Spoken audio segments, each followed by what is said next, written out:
Dans le cadre du 76e anniversaire de la libération de Givors, ce samedi 5 septembre, nous avons rendu hommage aux résistants et aux combattants à travers 4 stèles commémoratives. Un beau parcours de mémoire. Nous sommes ici, devant la crypte du souvenir, place Jean Jaurès, à Givors. Dans cette crypte, 2 urnes. L'une contient des terres prélevées sur les hauts lieux de la résistance en France. L'autre contient des cendres prélevées dans les camps de concentration nazis. Ce lieu a vocation à transmettre la mémoire et doit être un lieu de visite pour les scolaires.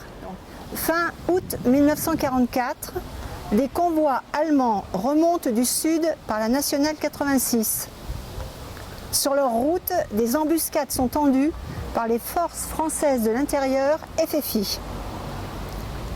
Le 28 août, la colonne est prise à partie par un fusil mitrailleur avant Loire. Un camion de munitions touché explose et les soldats allemands sont la cible d'une escadrille alliée venue en aide au FFI. Renée Payon, une jeune institutrice de la Loire, résistante en mission d'observation, est grièvement blessée par balle. Le maquis du Grisard.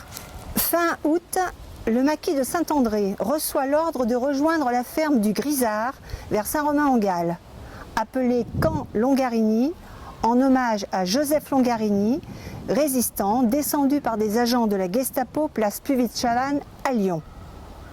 C'est ici que s'est installée la première compagnie FFI 141. Le maquis de Saint-André-la-Côte. 7 juin 1944. La Gestapo descendue à Givors recherchait des résistants. Pour fuir la menace, quelques résistants givordins décident de trouver un abri. Ils s'installent à Saint-André-la-Côte, à la ferme du Larvin. Jean Vincent et Albert Humanot installe un maquis avec l'aide de jeunes résistants venus des maquis de l'Ain, comme Victor Casas et son ami Jacinthe Frère. La stèle de Moron. Les noms cités vivaient tous dans ce quartier. Parmi eux, de jeunes résistants déportés politiques, morts en déportation, comme Bousqueno Jean, âgé de 18 ans, mort à Leitmeritz, ou Anthelme Vincent, mort à Bremenfargen. Des résistants morts en combattant l'ennemi, comme Francis Gomez en Ardèche. De jeunes civils, comme Jo Rosa, 17 ans, brancardier à la Croix-Rouge, mitraillé par un convoi allemand à Givors le 23 août 1944 après le bombardement. Toute cette histoire doit être connue par la jeunesse. Tous ces lieux de mémoire doivent être fréquentés par la jeunesse. Je vous invite à venir nous rejoindre au Musée de la Résistance et de la Déportation, Moulin Madiba, à Givors.